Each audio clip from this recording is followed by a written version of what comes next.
കാലമാടന്റെ പെണ്ണ്. രചന നിലാവിന്റെ കൂട്ടുകാരി. അവതരണം സാലിം കരുളായി.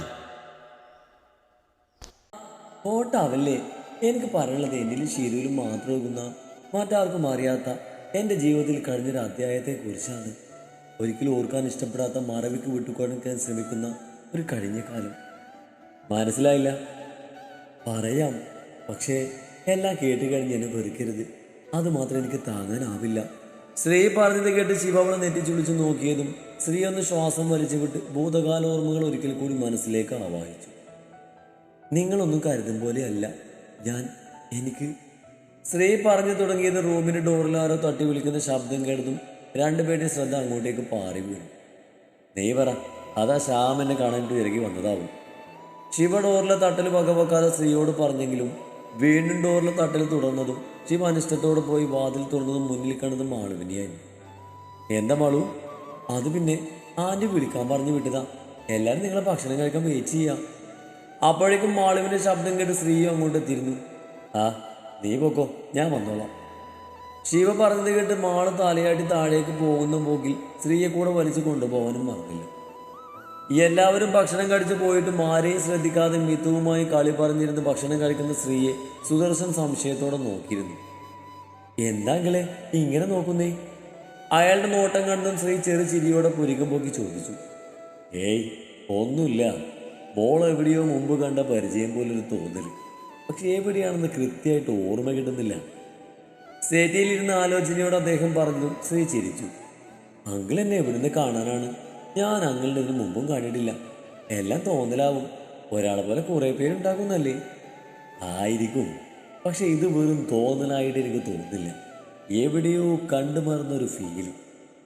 ചില മുഖങ്ങളെ ചിലരുടെ മനസ്സിൽ പതിഞ്ഞാൽ മാഞ്ഞു പോകാൻ വളരെ പാടണമെങ്കിൽ ഒരിക്കലും നമ്മൾക്ക് മറക്കാൻ പറ്റില്ല. ചിലർ നമ്മുടെ ഉറക്കവും മനസ്സമാധാനം തന്നെ കളഞ്ഞെന്ന് വരും. അയാളെ നോക്കാതെ അത്രയും പറഞ്ഞ് ശ്രീ മിത്തുവിനെയും അവൾ കടിച്ച പ്ലേറ്റും എടുത്ത് കിച്ചണിലേക്ക് നടന്നു. എന്നാൽ സുദർശൻ ശ്രീ പറഞ്ഞതിന്റെ പൊരുൾ മനസ്സിലാവാതെ അവൾ പോയ വഴിയെ നോക്കി എന്നോ ഓർമ്മയിൽ പതിഞ്ഞത് ഓർത്തെടുക്കാനുള്ള വിഫല ശ്രമം നടത്തി. രാവിലെ കിച്ചണിലേക്ക് വന്ന് നീതു കയ്യിലൊരു ചട്ടവും പിടിച്ച് എന്തോ കാര്യമായി ആലോചിച്ച് നിൽക്കുന്ന സ്ത്രീയെ കണ്ടതും നീതു പിന്നിൽ ഉറക്ക ശബ്ദമുണ്ടാക്കിയതും ഏതോ സ്വപ്ന ലോകത്തെന്ന പോലെ നിന്നിരുന്ന സ്ത്രീ ഞെട്ടിയതും അതിന്റെ പരിണിത ഫലം എന്നോണം കയ്യിലുള്ള ചട്ടങ്ങൾ താഴേക്ക് തെറിച്ചു. അയ്യോ എൻ്റെ അമ്മേ, എന്നെ കൊല്ലല ശിവേട്ട, ഞാനാണൊന്നും പറയില്ല, ഗോഡ് പ്രോമിസ്. ശ്രീ ഞെട്ടിലോടെ കണ്ണുകൾ ഇറുകെ പൂട്ടിക്കൊണ്ട് പറഞ്ഞത് കേട്ട് നീതി ചിരിക്കണോ കറിയണമെന്ന് അറിയാത്ത അവസ്ഥയിൽ ശ്രീ എന്നു. ശ്രീ, ആ നീതി ചേച്ചിയായിരുന്നോ? എന്ത് പണിയെ കാണിച്ചേ? ഞാൻ പേടിച്ചു പോയി. ആണോ? എന്നെ കുറിച്ച് ഈ ചട്ടമൊക്കെ പിടിച്ച് ആരോത്തോണ്ട് നിൽക്കുമായിരുന്നു. ആ, ഞാൻ ഈ ദോശയെക്കുറിച്ച് ആലോചിക്കായിരുന്നു. ശ്രീ പാനിലേക്ക് കുറിച്ച് മാവ് വെന്ത് ദോശയാവുമെന്ന് നോക്കിക്കൊണ്ട് പറഞ്ഞു. പിന്നെ എന്തിനാ നീ എന്നെ കൊല്ല ശിവേട്ടാ, ഞാൻ ആരോടൊന്നും പറയില്ലെന്നൊക്കെ പറഞ്ഞേ? അല്ല, എന്ത് പറയില്ലെന്ന കാര്യമാണത്?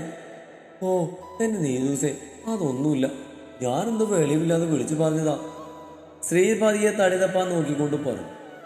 ശിവ പോകുന്ന കാര്യം പറഞ്ഞപ്പോഴേക്കും നിന്റെ ഉള്ള വെളിവ് കൂടി പോയോ? ചേച്ചി എന്താ പറഞ്ഞേ? ശിവേട്ടൻ പോവാണെന്നോ? എങ്ങോട്ട്? അപ്പൊ അവൻ നിന്നോടൊന്നും പറഞ്ഞില്ലേ? ഇല്ല. ശ്രീ അതും പറഞ്ഞ് കയ്യിലെ ചട്ടൊക്കെ നീതുവിന്റെ കയ്യിലേക്ക് വെച്ചു കൊടുത്ത് റൂമിലേക്ക് ഓടി. അല്ല, ഈ ഡ്രസ്സൊക്കെ എന്തിനാ എടുത്തു വെക്കുന്നത്? എങ്ങോട്ട് പോവാം? ശ്രീ റൂമിലേക്ക് വന്നപ്പോൾ ഡ്രസ്സൊക്കെ ബാഗിലേക്ക് എടുത്തു വെക്കുന്ന ശിവയെ കണ്ട് ചോദിച്ചു. എനിക്ക് അത്യാവശ്യമായിട്ട് ബാംഗ്ലൂരിൽ പോകേണ്ട ആവശ്യമുണ്ട്. ശ്രീയെ ശ്രദ്ധിക്കാതെ തൻ്റെ ജോലി തുടർന്നുകൊണ്ട് ശിവ പറഞ്ഞു. എന്താവശ്യം? എനിക്കവിടെ പുതിയ പ്രോജക്റ്റിൽ ഒരു കമ്പനി മീറ്റിംഗ് ഉണ്ട്. ആരിനെ കൊണ്ട് ഒറ്റയ്ക്ക് ഡീൽ ചെയ്യാൻ പറ്റില്ലെന്ന് പറഞ്ഞതുകൊണ്ടാണ് എനിക്ക് പോകേണ്ടി വന്നത്. എന്നാൽ ഞാനും കൂടി വന്നോട്ടെ, എനിക്ക് ആൻറ്റിയും ലൂണിയൊക്കെ കാണുകയും ചെയ്യാമല്ലോ. എന്തിന്? അതിനൊന്നും ആവശ്യമില്ല, ഞാൻ 2 ദിവസം കഴിഞ്ഞ് ഇങ്ങോട്ട് വരും. പിന്നെ ഞാൻ വരുന്നവരെ അച്ഛനോ ഏട്ടനോ ക്ഷാമോ ഇല്ലാതെ നീ തനിച്ച് പുറത്തേക്കൊന്നും പോകണ്ട, മനസ്സിലായോ? അവൻ്റെ ആജ്ഞ നിറഞ്ഞ സ്വരം കേട്ടതും ശ്രീ അനുസരണയോടെ തലയാട്ടി. ഫ്ലൈറ്റിന് ടൈമായതും ശിവ വേഗം തന്നെ ബ്രേക്ക്ഫാസ്റ്റ് കഴിച്ച് എല്ലാവരും യാത്ര പറഞ്ഞിറങ്ങിയിരുന്നു. അവൻ ഇറങ്ങിയതിന് തൊട്ട് പിന്നാലെ തന്നെ മാളും സുദർശനും രമയും സുദർശൻ്റെ സഹോദരൻ്റെ വീട്ടിലേക്ക് പോയിരുന്നു. രാത്രി ഏറെയായതും ആ രൂപം പതിയെ ശിവയുടെ റൂമിന്റെ ബാൽക്കണി ഡോറ് വഴി അവളുടെ റൂമിന്റെ ഉള്ളിലേക്ക് കയറി. ബെഡിൽ മിത്തുവിനോട് ചേർന്ന് സുഖമായി ഉറങ്ങുന്ന സ്ത്രീയെ കണ്ടതും ആ കറുത്ത രൂപത്തിന്റെ കണ്ണിൽ ഇരയെ കയ്യിൽ കിട്ടിയപ്പോൾ കണ്ണുകൾ വന്യമായി തിളങ്ങി. രാത്രി ഒറ്റയ്ക്ക് കിടക്കാൻ പേടിയായതുകൊണ്ട് സ്ത്രീക്ക് അന്ന് കൂട്ടുമിത്തുവായിരുന്നു. എന്തോ അനക്കമറിഞ്ഞതും മിഴികൾ തുറന്ന സ്ത്രീ ബെഡ് ലാമ്പിന്റെ അരണ്ട വെളിച്ചത്തിൽ കണ്ടത് അവളുടെ നേർക്ക് നടന്നകലുന്ന ആ കറുത്ത രൂപത്തെയാണ്. പേടിച്ചു ഒച്ച വെക്കും മുമ്പേ കറുത്ത ഗ്ലൗസ് ഇട്ട കൈകൾ അവളുടെ കഴുത്തിൽ പിടിമുറുക്കിയിരുന്നു. സ്ത്രീ കുതറി മാറാനും മറ്റും നോക്കിയെങ്കിലും അവളുടെ ശ്രമങ്ങൾ വിഫലമായി തീർന്നുകൊണ്ടേയിരുന്നു. തൻ്റെ കയ്യിൽ കിടന്ന് ശ്വാസം കിട്ടാതെ പിടയുന്ന സ്ത്രീയെ കണ്ടതും ആ രൂപത്തിൻ്റെ കണ്ണുകൾ കൂടുതൽ വന്യമായി തിളങ്ങി. അയാളുടെ നഖം കഴുത്തിലേക്ക് ആഴ്ന്നിറങ്ങിയതും വേദന കൊണ്ട് അവളുടെ കണ്ണിൽ നിന്നും കണ്ണുനീർ ചെന്നിയിലൂടെ ഒഴുകിയിറങ്ങി. ശ്വാസം കിട്ടാതെ പിടയുമ്പോൾ സ്ത്രീയുടെ കൈകൾ ബെഡിനോട് ചേർന്നുള്ള സ്റ്റാൻഡിൽ എന്തിനോ വേണ്ടി പരയതിരുന്നു. പെട്ടെന്ന് ഫ്ലവർ വേസ് കയ്യിൽ തടഞ്ഞതും അവൾ അതെടുത്ത് ഊക്കോട് അയാളുടെ തലക്കിട്ടടിച്ചതും ആ രൂപം ചെറിയൊരു അലർച്ചയോടെ അവളിൽ നിന്നും പിടിവിട്ട് പിന്നിലേക്ക് വേച്ചു പോയതും സ്ത്രീ ബെഡിൽ എണീറ്റിരുന്നൊന്ന് ചുമച്ച് ആശ്വാസത്തോടെ ശ്വാസം നീട്ടി വലിച്ചു.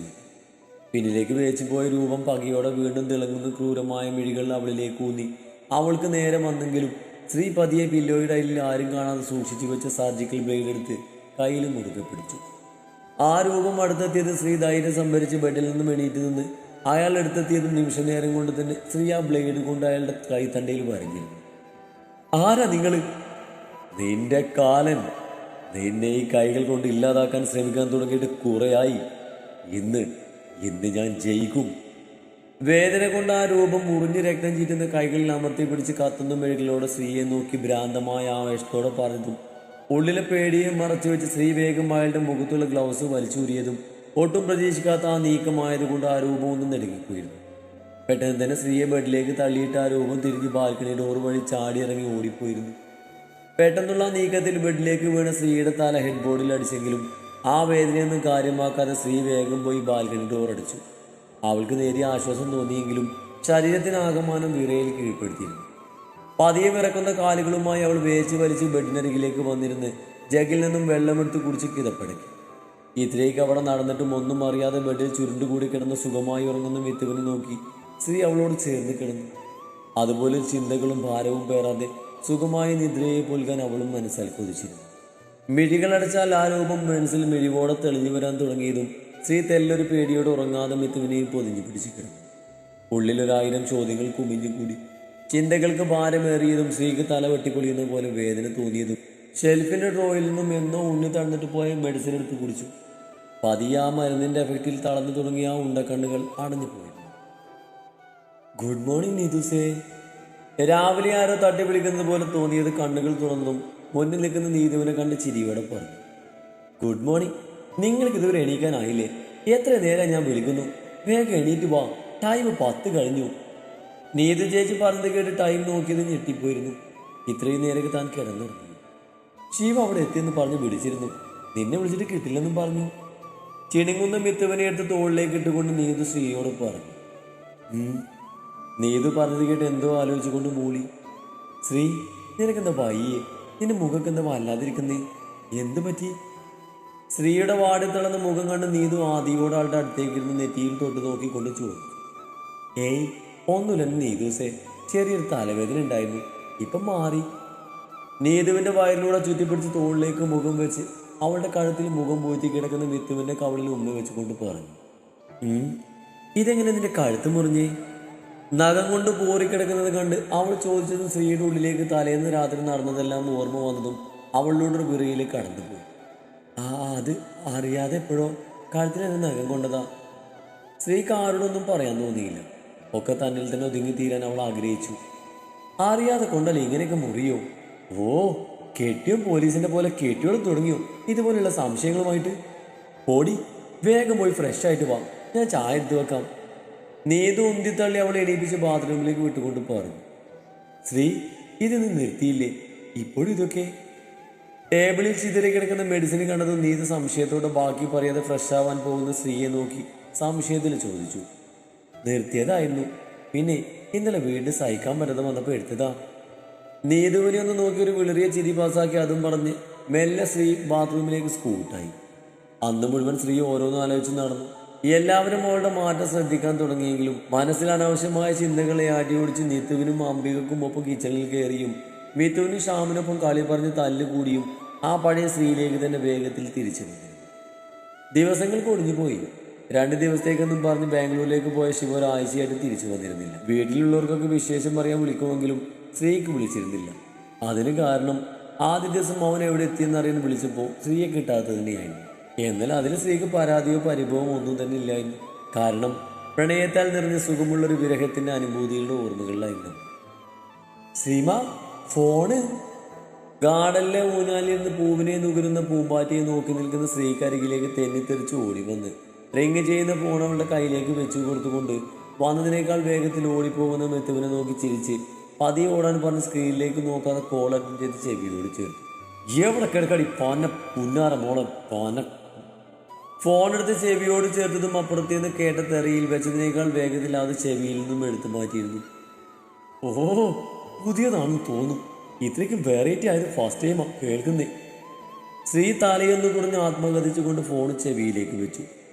ഹലോ, എവിടെ പോയി കിടക്കായിരുന്നടി പോന്നെ? ഈ കുന്തം കാഴ്ചക്കുള്ളതല്ല, ഫുൾ ടൈം പെറ്റി കിടക്കുന്നത് കാണാലോ. എന്നൊരു ആവശ്യത്തിൽ വെച്ചാൽ കിട്ടത്തുമില്ല. ശിവദേശത്തിൽ പറയുന്നത് കേട്ട് ശ്രീ ഒന്നും മിണ്ടാതിരുന്നു. ഹലോ, നിനക്കെന്താ നാവില്ലേ? ശ്രീ ഒന്നും പറയാത്തത് കേട്ടതും ശിവ വീണ്ടും തന്റെ കലിപ്പ് മൂട് ഓണാക്കി വെച്ചു. ഉണ്ട്. പിന്നെ എന്താടി നിനക്ക് മാത്രം ചെലച്ചാ? അതിലേക്ക് എന്തെങ്കിലും പറയാൻ നിങ്ങളൊരു അവസരം തന്നോ മനുഷ്യ? ശ്രീ പറഞ്ഞത് കേട്ട് ശിവ ഒന്നും മിണ്ടിയില്ല. എന്തിനാ ഇപ്പൊ വിളിച്ചേ? ഇത്ര ദിവസം വിളിച്ചില്ലല്ലോ എന്ന് ചോദിക്കണം എന്ന് തോന്നിയെങ്കിലും ഇനിയും അവന്റെ വായിലിരുന്ന് കേൾക്കേണ്ടി ഒന്ന് ആലോചിച്ചപ്പോൾ അവൾ മൗനത്തെ കൂട്ടുപിടിച്ചു. അവിടെ പ്രശ്നമൊന്നുമില്ലല്ലോ. നേരത്തേതിനേക്കാൾ ശാന്തമായിരുന്നു ആ സ്വരം. ഇല്ല, ഞാൻ പറഞ്ഞത് ഓർമ്മയുണ്ടല്ലോ. അച്ഛനോ ഷാമോ ഏട്ടനോ ഒന്നുമില്ലാതെ ഞാനീ വീണ്ടും വെളിയിലിറങ്ങാൻ നിൽക്കണ്ട. പിന്നെ ഞാൻ ഇനിയും കുറച്ച് ദിവസം കൂടി കഴിഞ്ഞേ വരൂ. ശിവ അവസാനം പറഞ്ഞത് കേട്ട് അവൾക്ക് ചെറിയ വിഷമം തോന്നിയെങ്കിലും തിരിച്ചവൾ എന്തെങ്കിലും ചോദിക്കും മുമ്പേ കോൾ അവൻ കട്ട് ചെയ്തിരുന്നു. ഈ കാലം ഒരു സ്നേഹമല്ല. അങ്ങയുടെ തെറിവിളികളും ആജ്ഞാപിക്കലൊക്കെ കഴിഞ്ഞ് വെച്ചു പോയില്ലേ? എന്നാ എനിക്ക് സുഖാണൊന്നും തിരക്കിയില്ലല്ലോ. ശിവ ഫോണ് വെച്ചത് ശ്രീ ഫോണിലേക്ക് നോക്കി പിറുപിറുത്തുകൊണ്ട് അവിടെ തന്നെ ഇരുന്നു. എന്തോന്നാ നീ ഒറ്റയ്ക്കിരുന്ന് പറയുന്നേ? കുറച്ച് ഉറക്കെ പറ, എന്നാ എനിക്കും കേൾക്കാലോ. ശ്രീയുടെ അടുത്ത് വന്നിരുന്നു കൊണ്ട് ശ്യാമ് പറഞ്ഞു. ഏയ് ഒന്നുമില്ല. നീ എപ്പോഴാ വന്നേ? ഇപ്പൊ വന്നതേ ഉള്ളൂ. നീ എങ്ങനെ കാണാനാ? സൊള്ളുകല്ലായിരുന്നോ? ആരായിരുന്നു? ശിവേട്ടനാണോ? ശ്രീയെ നോക്കി കുസൃതി ചിരിയോടെ ചോദിച്ചതും അവൾ ആദ്യം എന്ന രീതിയിൽ താലിയാട്ടി. ഓഹോ, എന്നിട്ട് എന്ത് പറഞ്ഞു നിന്റെ കെട്ടിയോൻ? ശ്യാമിന്റെ ചോദ്യം കേട്ടതും ശ്രീ ഇല്ലാത്ത നാണൊക്കെ മുഖത്ത് പിറ്റ് ചെയ്ത് നാണം കൊണ്ട് നിലത്ത് കളം വരച്ചു. അയ്യേ, ഇതെന്തോന്നാ സ്പെഷ്യൽ അടി? എടാ പൊട്ട, ഈ നാണാണോ തെണ്ടി? ആണോ? എന്നാ നീ ആദ്യം പറയണ്ടേ? ഇതൊരുമാതിരി അവിടുത്തെ പശുവിനെ പോലെ. പോടോ, നിനക്കൊന്നും അഭിനയത്തിനെ കുറിച്ച് ഒന്നും അറിയില്ല. ഓഹോ, അല്ല ഇപ്പൊ ഇങ്ങനെ നാണാൻ മാത്രം എന്താ ഉണ്ടായി? അതോ, നീ ആരോടും പറയരുതേ. ആ ചെവി അടുപ്പിക്ക്, ഞാൻ പറയാം. ശ്രീ പറഞ്ഞത് കേട്ട് ശ്യാമ അവളെ സംശയത്തോടെ നോക്കി ചെവി അവൾക്ക് അടുത്തേക്ക് അടുപ്പിച്ചു. പോന്റെ പുല്ലേ, നീ ഇത് മുമ്പ്. എന്റെ അമ്മോ, എന്തോന്നാ ഇത്? നിങ്ങളൊക്കെ ഇനിയും വലുതാവാനുണ്ടേ. ശ്യാമ് തല കുടഞ്ഞ് നീങ്ങിയിരുന്ന് കൊണ്ട് പറഞ്ഞു. എങ്ങനെയുണ്ട്? കൊള്ളാമോ? പിന്നെ ഇനിയും പറഞ്ഞു. വാ. അയ്യോ എന്റെ അമ്മേ, എനിക്കൊന്ന് കേൾക്കണ്ടായേ. നിങ്ങളിത് ഇങ്ങനെ തല്ലും തെറിയും വഴക്കൊക്കെ പ്രതീക്ഷിച്ചാൽ മതി. കൂടുതലൊക്കെ പ്രതീക്ഷിച്ച് ഞാനാ പൊട്ടൻ. നീ എന്തോ പ്രതീക്ഷിച്ചെന്നാ? ശ്രീ അവന്റെ മുഖത്തേക്ക് നോക്കി നിഷ്കളങ്കതയോടെ ചോദിച്ചു. ഒന്നുമില്ല. കുഞ്ഞുവാവ് പോയി കൊച്ചു ടി വി കണ്ടോ? ഡോറക്കുള്ള സമയമായി. അയ്യോ, ഞാൻ ആ കാര്യം മറന്നു. ഓർമ്മിച്ച് തന്നതിന് നന്ദി. ശ്യാമിന്റെ വയലിട്ടൊരു കുത്തു വെച്ച് കൊടുത്ത് അതും പറഞ്ഞ് ശ്രീ ഉള്ളിലേക്ക് ഓടി.